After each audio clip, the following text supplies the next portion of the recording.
அனைவருக்கும் வணக்கம். என் பெயர் பிரபஞ்சனி. நான் 4ஆம் வகுப்பு படிக்கிறேன். நான் பசுமையும் பாரம்பரியம் தலைப்பில் பேச வந்துள்ளேன். பசுமையும் பாரம்பரியமும் நம் வாழ்வின் அடிப்படை தூண்கள். பசுமை என்பது இயற்கையின் உயிர். மரங்கள், செடிகள், ஆறுகள், மலைகள் இவை அனைத்தும் மனித வாழ்விற்கு அவசியம்.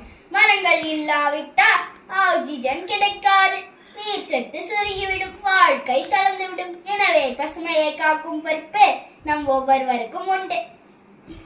பாரம்பரியம் என்பது நமது மரபு, நமது அடையாளம், நமது பண்பாடு, கலை, பழக்க வழக்கங்கள், உணவு முறைகள், திருவிழாக்கள்.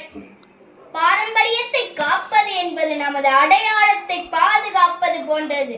இன்றைய வேகமான உலகத்தில் பல பாரம்பரியங்கள் மறைந்துவிடும் அபாயத்தில் உள்ளன. நாம் அதை காக்க வேண்டும். பசுமையும் பாரம்பரியமும் ஒன்றுக்கொன்று தொடர்புடையது. பாரம்பரிய வாழ்க்கை முறை இயற்கையை நேசித்து மரங்களை நடுவது, ஆறுகளை வணங்குவது, மண்ணை மதிப்பது.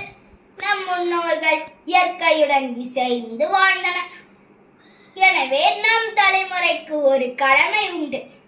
பசுமையை வளர்ப்போம், பாரம்பரியத்தை வளர்ப்போம்.